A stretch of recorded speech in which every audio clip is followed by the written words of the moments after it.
paraphrasing Craig Adams. So I've really been listening to a lot of Craig Adams. Um, and I've been following his journey for what seems like forever.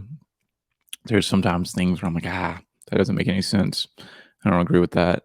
But it seems like Craig is in a much better, stronger place right now. And I really like that. I really, all the things that he's talking, like I'm really, really getting. And I deleted most of my podcast subscriptions,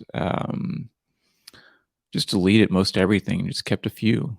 Um, and a lot of the stuff he's just like, so the films that I've been making as of late, I have another one I need to go ahead and put out.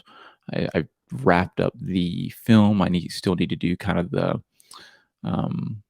commentary about the film, which I'll be doing today. Is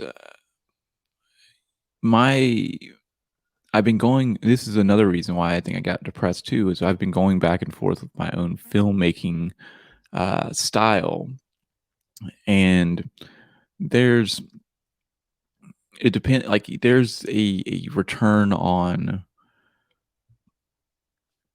There's a certain return on putting in. What am I trying to say?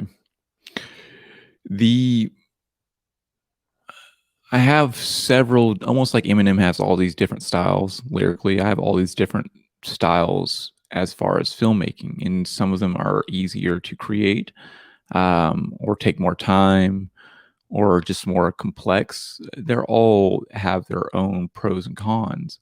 And I've been trying to like mesh all this stuff together and come up with like, oh, the ultimate best blah blah blah. And it's just like it's been giving me a headache. Silent films are so simple to make. They look great, but they're really simple to make. What I mean by that, and what is a silent film? I didn't deem this term. I started learning about this from Craig Adams, and I'm sure he probably learned about it from someone else, but it's pretty much just you showing action. So like if I were to like say let's go back to the bike, or even making cranberry, I don't know, making a bike or making cranberry juice uh, from like scratch or something like that. You literally are just showing that the camera you're pointing at. What's the next thing? Like, okay, I need to take the wheel off. So the camera points at or I need to put the wheel on. The camera points at the frame. You take the wheel off. The next thing you need to do is you need to put the bolt on. Close up of the bolt. Just like that type of thing. And what's interesting is when you don't say it, you don't say what you're doing, people are going to lean in or they're going to lean out. If it's interesting, they're going to lean in and be like, oh, what's going on here? And you keep their interest by it just going. It's really simple. There's no having to explain why this will make sense or why. Like there's places for that, but just making a film. So literally the last film I put out was just my day, from start to beginning. You don't have to record everything. That's not necessary. Also, this standard for my own self, where it's like I have to put out a film every single day, or I have to do XYZ every single day. Like no, just do this film when it's done, put it out, move on to the next one. If I want to take a couple days off, great. What's funny about making films for me is I'll spend, this time. Usually, I'll shoot the whole film in one day, and it takes me about one day to half a day or one day to edit the film. I'll post the film on YouTube, right? And it will get like 10 views, like nothing.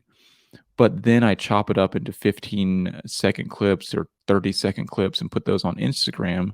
And all of a sudden, like a 30-second clip gets 2,000 views. And this is consecutive. Like it baselines, right? So the baseline for Instagram Reels, or at least for me right now, is roughly 200 to 300 per kind of clip. And then there'll be like 3 or 4. I really think they do that to keep you hooked. Honestly, I think they do that when you haven't posted in a while. They'll do that for maybe a first couple ones, similar to how TikTok works too. TikTok boomed me on, like, not boomed me on like the very first live I did, where it's like all this engagement and all this stuff. And you're like, oh my God, why haven't I been doing this? And then like afterwards, it's just like, back to the basics of just kind of chill live. But going back to this kind of thing, Inspire, show highlights, then logistics.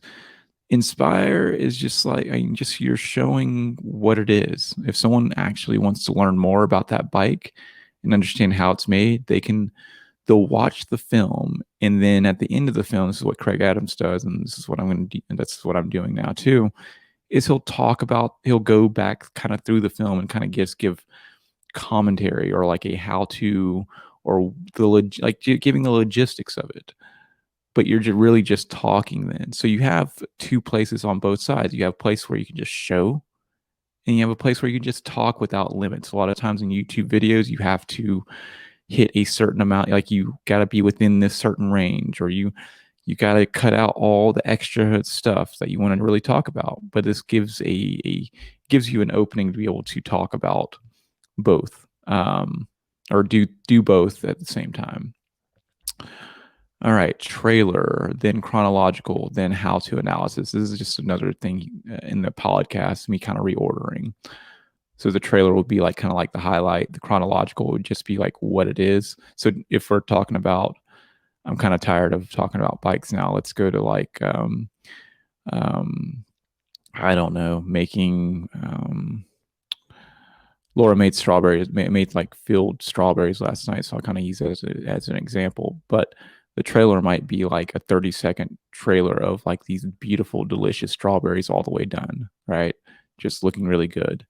Then chronological would be just her literally, shopping the strawberries or picking the strawberries, taking it, doing the entire thing, just showing it, not even talking about any of it, her just doing it. And you'll get all the information you already need from the chronological. Really, like you watch it, it's like, oh, that's how you do it. This is exactly how you do it.